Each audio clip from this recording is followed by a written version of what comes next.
Saudara-saudari, kita berjumpa kembali untuk perkuliahan Iman dan Wahyu pada pekan yang ke-9. Kita akan mendalami pewahyuan dalam sejarah teologi dari abad-abad pertama hingga abad sekarang ini. Baik, saya share screen untuk bahan kita pada pertemuan kali ini, yaitu pewahyuan dalam sejarah teologi. Ya.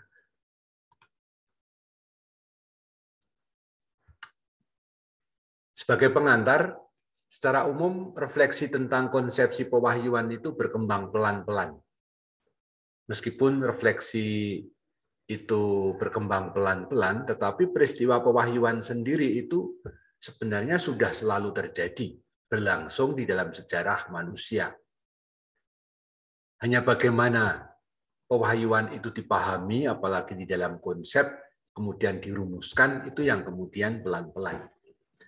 Bahkan nanti kalau saya boleh meloncat, sebenarnya konsepsi pewahyuan sendiri baru dirumuskan nanti pada abad-abad ya 19, 20 begitu ya, mengenai paham pewahyuan itu sendiri.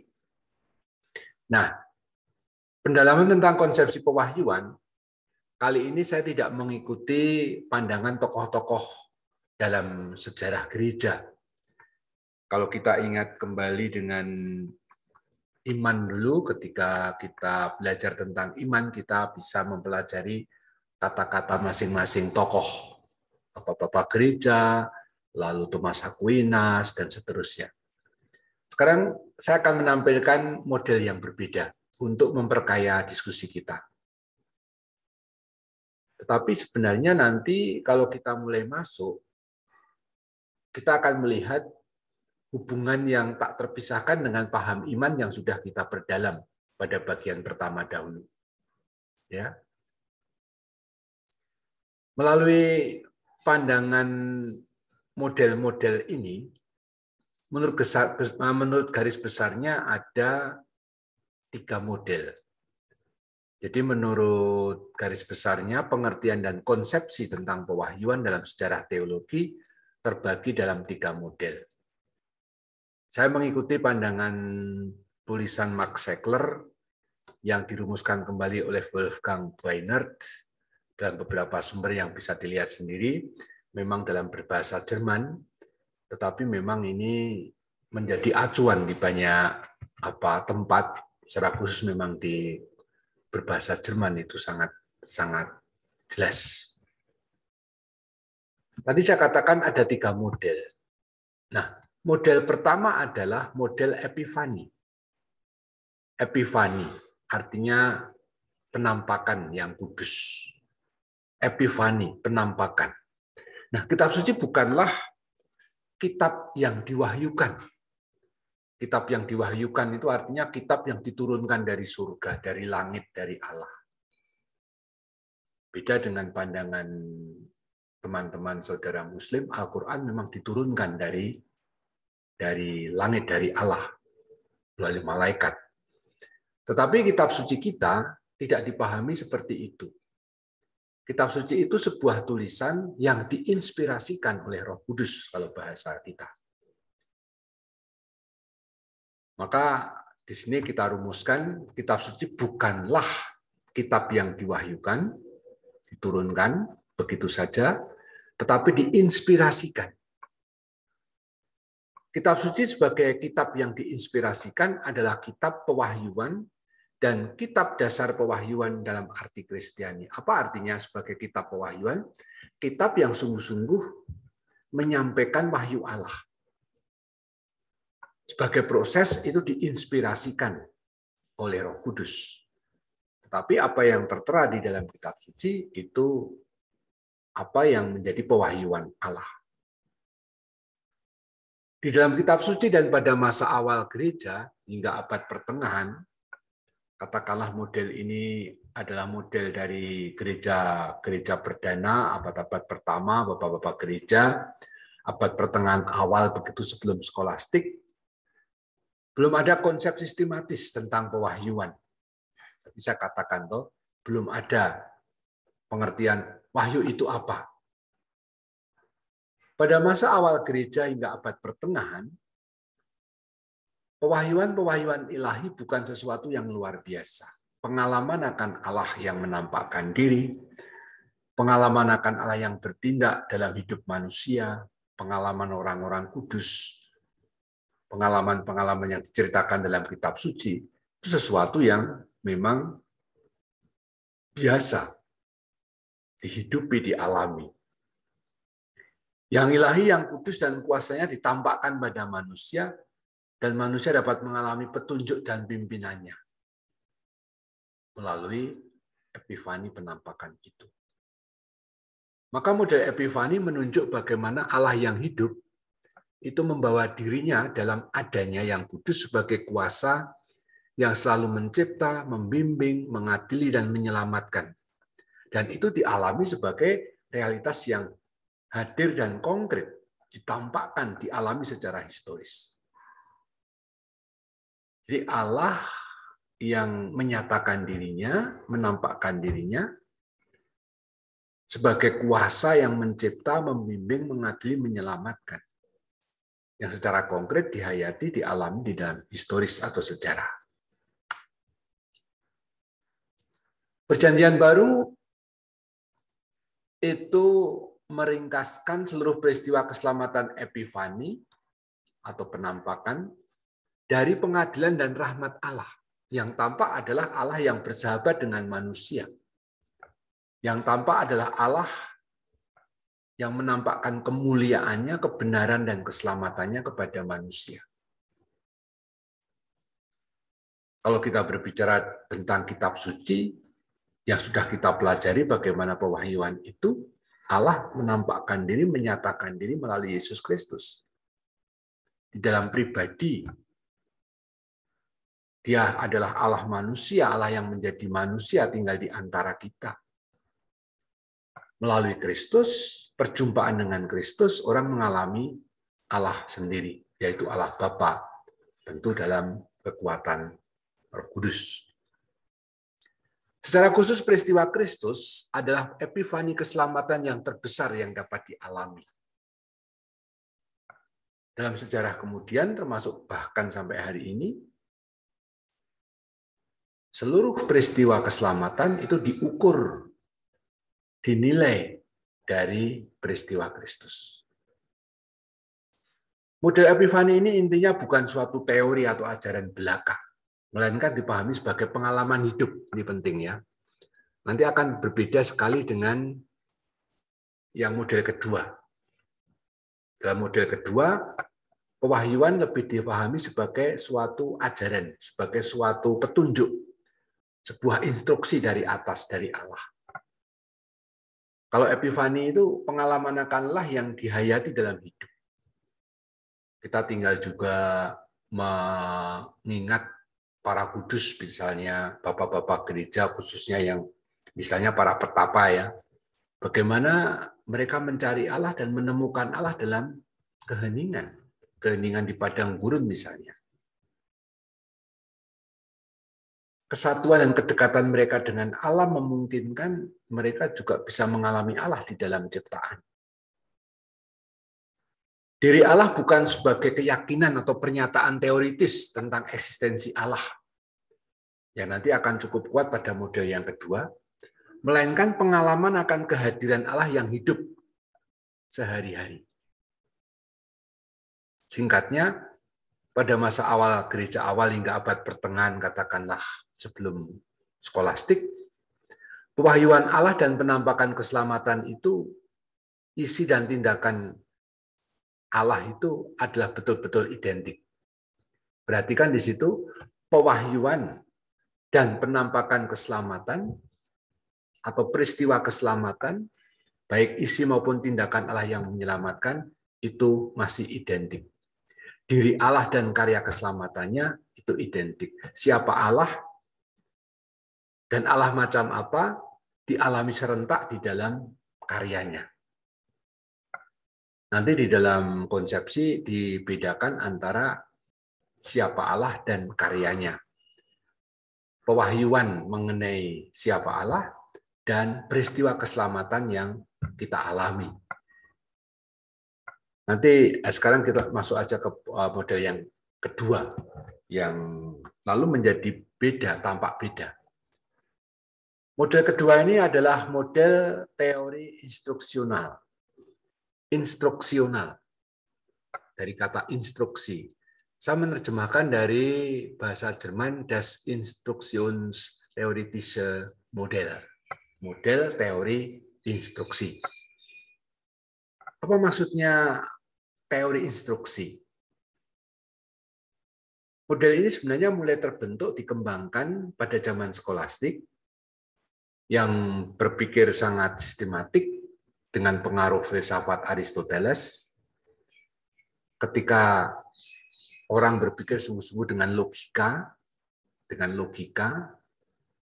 kekuatan penggunaan akal budi yang semakin tajam atau digunakan dalam cara berpikir, sehingga kemudian secara pelan-pelan berkembanglah juga memahami pewahyuan Allah itu sebagai suatu pengajaran, sebagai suatu pemberitahuan, suatu instruksi. Puncak pemikirannya pada abad 19 yang nanti sangat diwarnai dengan abad pencerahan atau Aufklärung dari zamannya Immanuel Kant. Model teori instruksional adalah konsepsi pewahyuan yang memandang wahyu itu hanya sebagai instruksi, sebagai petunjuk, sebagai perintah yang berupa peristiwa dan isi pengajaran ilahi dalam rangka penyelamatan saja.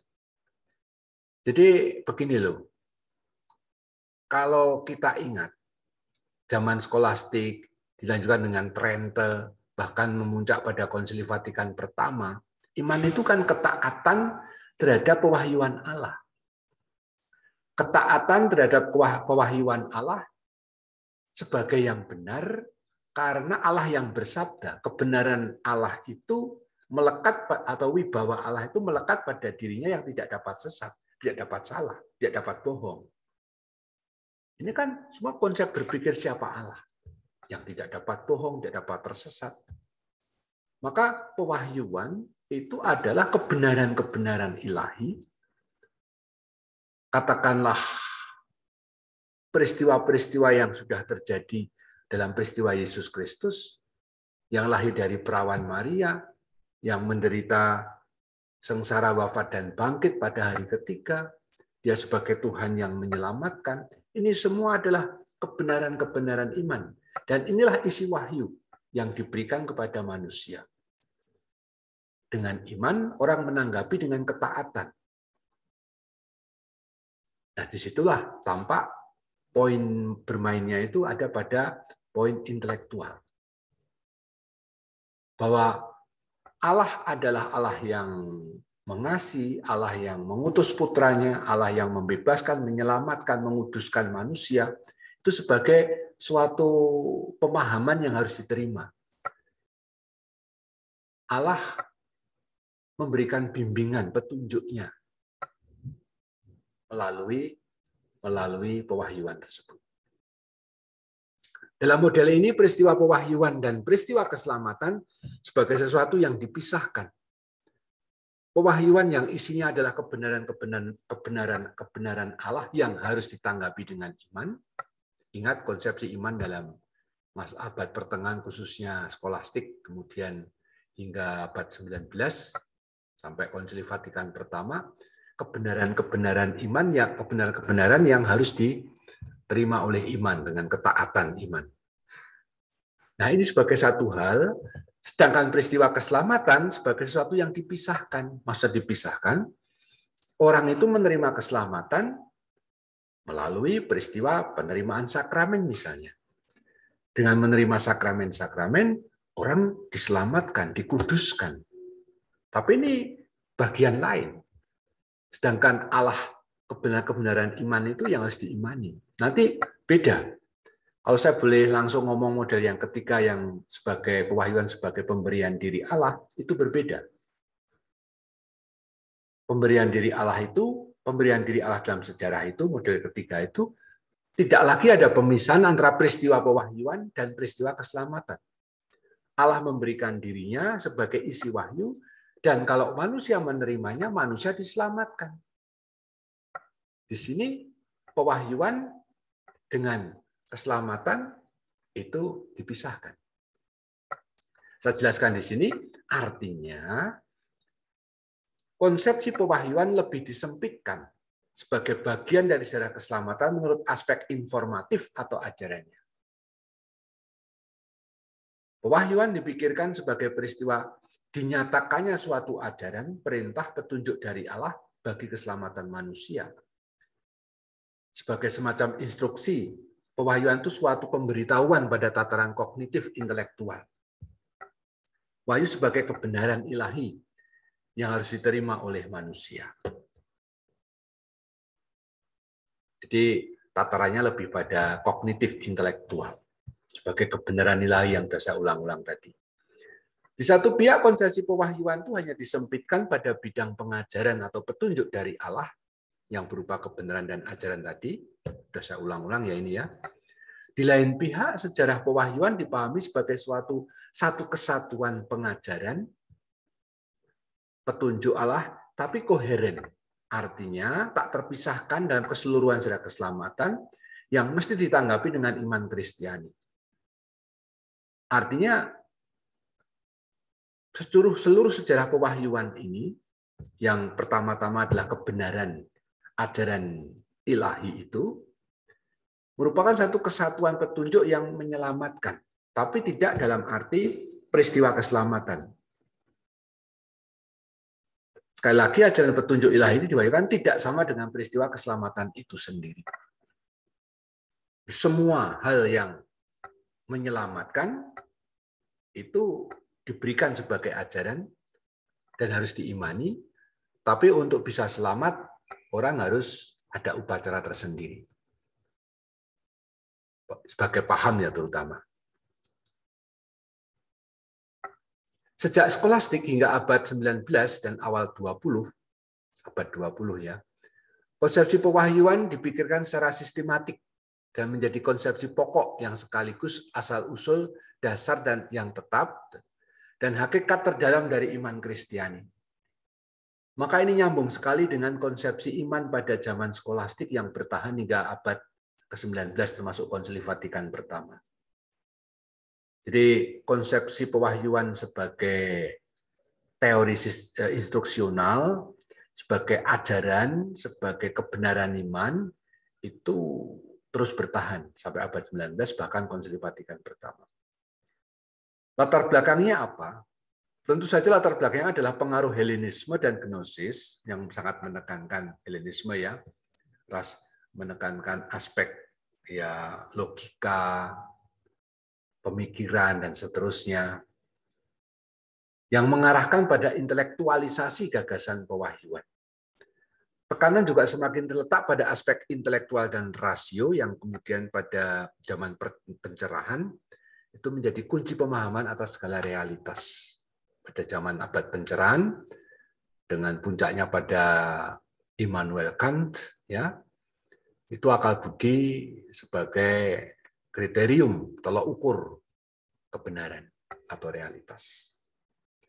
Bila para teolog abad pertengahan memahami konsepsi pewahyuan menurut teori instruksional dengan masih menempatkannya dalam spiritualitas dalam rangka pengudusan, ya, Allah sebagai pengajar lahir batin dari suatu kebenaran untuk kekudusan, namun di teologi akademis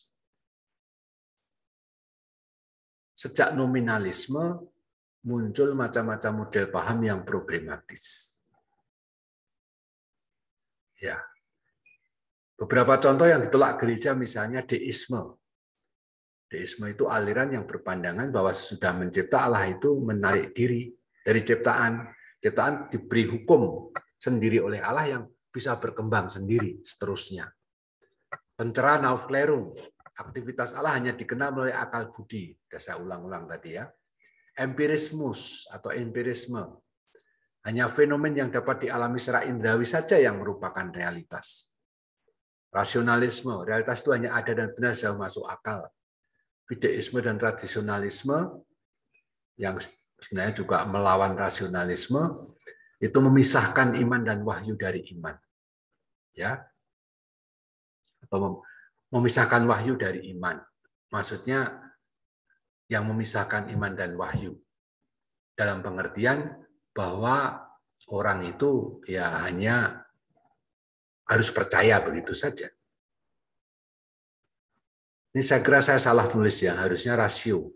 Ya, memisahkan iman dan wahyu dari rasio atau akal budi. Ini tolong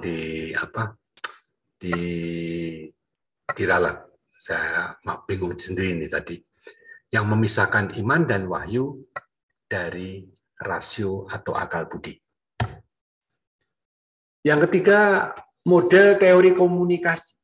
Ini yang tadi sudah saya singgung. Pewahyuan sebagai pemberian diri Allah, Selbstmitteilung Gottes.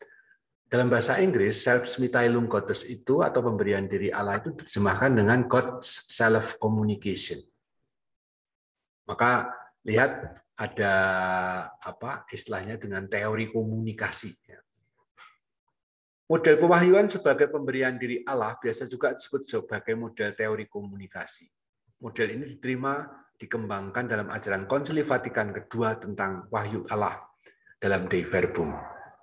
Minggu depan kita akan belajar mengenai ajaran gereja tentang pewahyuan sebagaimana diajarkan dalam Konsili Vatikan kedua, dan kita tinggal mempelajari dari Dei Verbum. Di sini wahyu dipahami sebagai pemberian diri Allah secara historis pada manusia. Dengan mana realitas Allah yang menyelamatkan dan membebaskan itu hadir. Diri Allah hadir. Dan karenanya manusia dibawa masuk ke dalam persekutuan yang menyelamatkan dengan Allah dan sesama serta semua. Di sini lihat, wahyu dipahami sebagai bukan hanya suatu pernyataan kebenaran-kebenaran ilahi tentang Allah itu pengasih, Allah itu pengasih penyayang, Allah itu mengutus Yesus Kristus putranya, semua itu ya yang diwartakan para rasul misalnya, ya. Tetapi manusia sendiri diundang masuk dalam persekutuan dengan Allah yang memberikan dirinya itu. Nah, di situ karenanya manusia dibawa masuk dalam persekutuan, dan kalau manusia itu sampai pada persekutuan yang menyelamatkan, itulah namanya keselamatan. Paham wahyu sebagai pemberian diri Allah menunjuk pengertian yang lebih personal, dinamis, dan komunikatif. Sebab yang diberikan atau dikomunikasikan itu diri Allah sendiri. Dan manusia juga diundang untuk menanggapi dengan seluruh dirinya. Tidak hanya akal budinya, tapi seluruh diri dan hidupnya. Jadi kontras ya dengan yang model kedua tadi yang memberikan petunjuk kebenaran-kebenaran ilahi. Sekarang diri Allah. Dan ketika Allah mengkomunikasikan diri, artinya Allah memberikan dirinya, manusia diundang untuk menanggapi. Nah, terjadilah komunikasi. Dan ketika manusia menanggapi, itulah keselamatan. Maka konsepsi pewahyuan tidak dipisahkan dengan konsepsi peristiwa keselamatan. Paham wahyu sebagai pemberian diri Allah ini jelas mengatasi keterbatasan paham wahyu dalam model teori instruksional. Secara khusus dalam paham wahyu sebagai pemberian diri Allah, peristiwa pewahyuan dan peristiwa keselamatan sebagai satu kesatuan. Tadi saya katakan ya, kalau Allah menyatakan diri sebagai itulah wahyu, maka manusia juga sekaligus diundang untuk masuk dalam persekutuan dirinya, karena wahyu sebagai pemberian diri Allah. Dan kalau terjadi suatu persekutuan dengan Allah, itulah keselamatan. Maka dikatakan peristiwa pewahyuan dan peristiwa keselamatan sebagai satu kesatuan.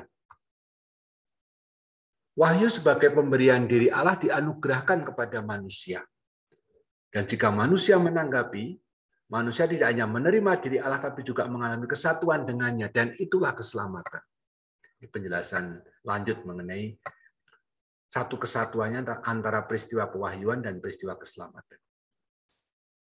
Kemudian wahyu juga sebagai pemberian diri Allah itu memungkinkan manusia berpartisipasi dalam seluruh hidup Allah yang puncaknya dinyatakan melalui Yesus Kristus dalam Roh Kudus.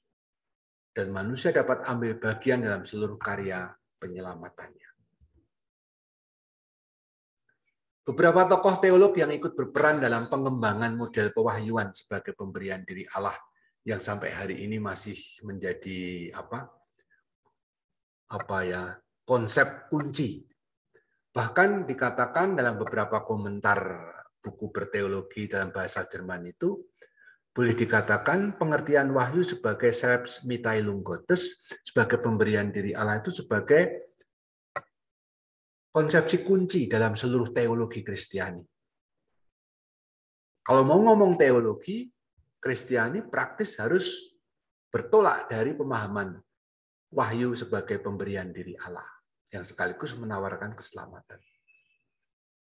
Saya menyebut singkat ya, misalnya Romano Guardini, itu memberi pengantar pada kategori personalnya, bahwa Allah yang itu menyatakan dirinya, memberikan dirinya bukan sekedar ajarannya, petunjuknya, kehendaknya, perasaannya, kebenarannya, tapi dirinya. Hans Urs von Balthasar itu menekankan bahwa adanya Allah yang menyatakan diri itu menjadi pengandaian setiap pemikiran teistik tentang Allah.